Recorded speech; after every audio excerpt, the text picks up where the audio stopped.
The first thing she ever said to me was, "You won't last." She was 9 years old, standing at the top of a marble staircase inside a mansion so big it echoed when you breathed. Her arms were folded, her chin lifted like a tiny queen addressing a servant. "I make nannies cry," she added calmly. "You should leave before you embarrass yourself." Her name was Lila Harrington. And her father was Daniel Harrington, a self-made tech millionaire whose face had appeared twice on the cover of Forbes. Every nanny before me had quit within 3 weeks. I stayed for 3 years. And this is why. I didn't apply for the job because I loved rich families. I applied because I was desperate. My mom's hospital bills were stacking up like unpaid parking tickets. The small daycare where I worked had just cut my hours. My savings were disappearing faster than my pride. When I saw the job listing live-in nanny, high salary, discretion required, challenging child, I didn't hesitate. The interview took place at the Harrington estate on the outskirts of the city. Black iron gates, long driveway, perfect lawns trimmed like a movie set. Inside, everything smelled expensive.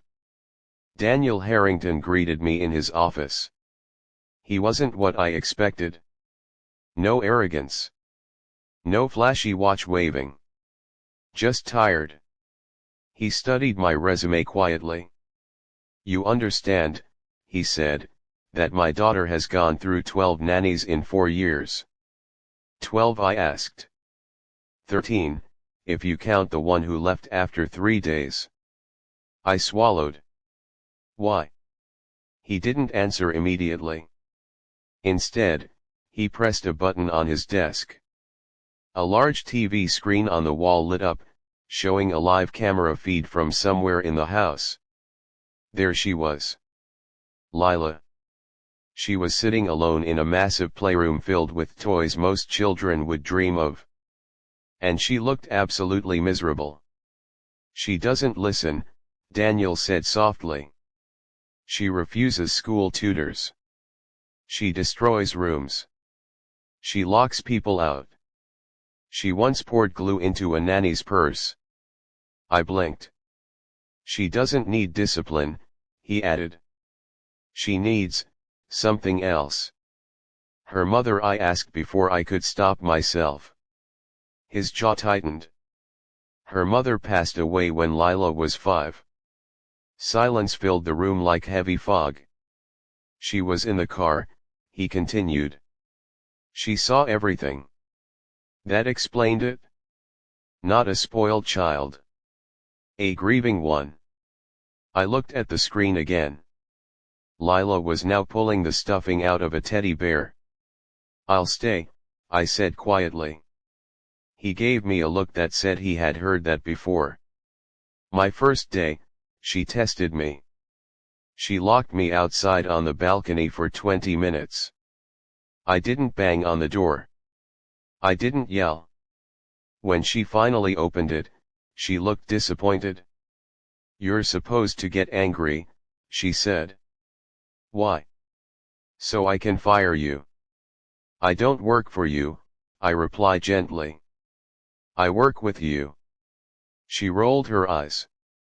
That night, she refused dinner. The chef whispered to me in the kitchen, "They never last." I took a plate upstairs anyway. I found her sitting in her closet. In the dark. Holding a small pink sweater.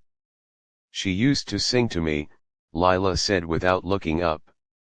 I didn't ask who. I just sat beside her on the closet floor. In silence. After a long time, she took a bite of food. That was the first crack in the wall. The tantrums continued. She threw a glass at the wall one afternoon. "I hate you," she screamed. "That's okay," I said. Her anger faltered. "I don't hate you back." She blinked. Children expect reactions. I gave her consistency instead. When she scribbled on walls, I handed her paper.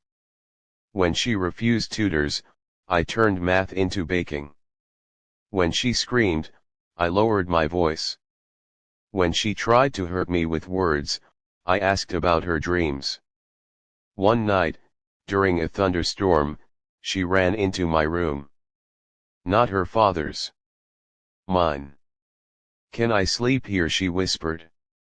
I made space. That was the second crack. Daniel watched from a distance. He was always working. Calls. Meetings. Flights. But sometimes I'd catch him standing in the hallway, listening to Lila laugh during one of our movie nights. As if he didn't remember the sound. One evening he asked me, "How do you do it?" "I don't try to fix her," I said.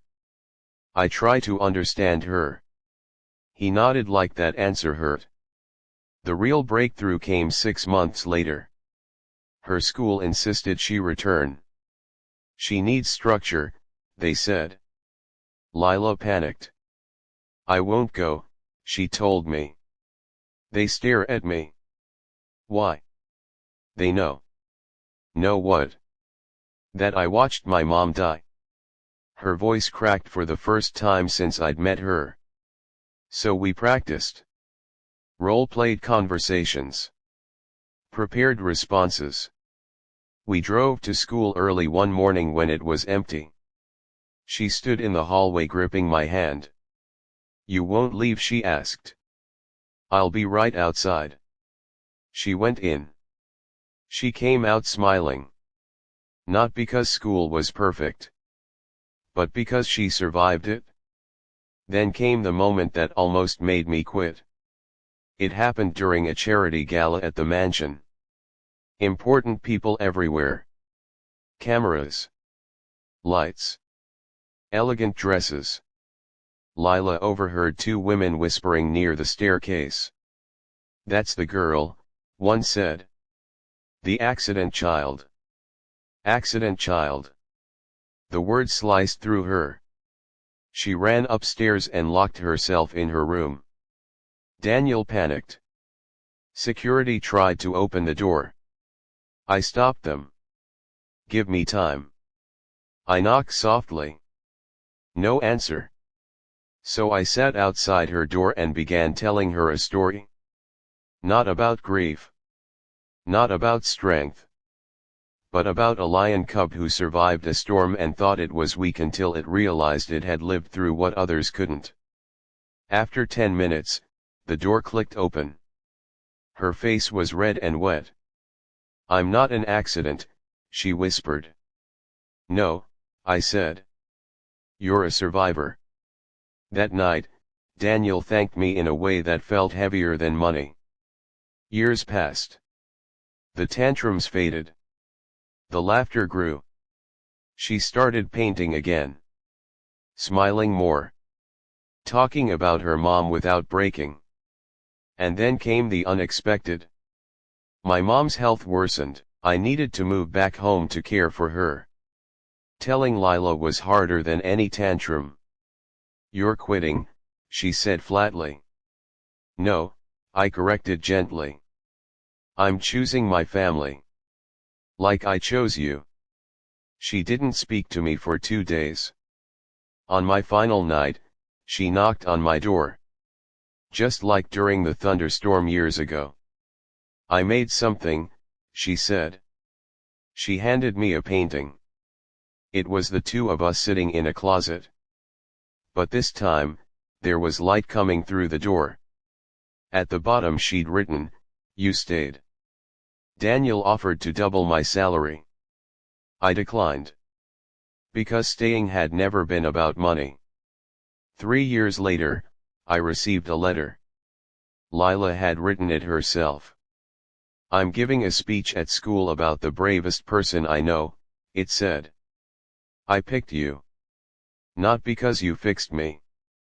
But because you didn't leave when I was broken." I cried for an hour. People ask why I stayed when 12 others didn't. The truth: Lila wasn't impossible. She was hurting. And hurting children don't need replacements. They need someone who sees past the anger. Someone who sits in the dark closet with them. Someone who doesn't run.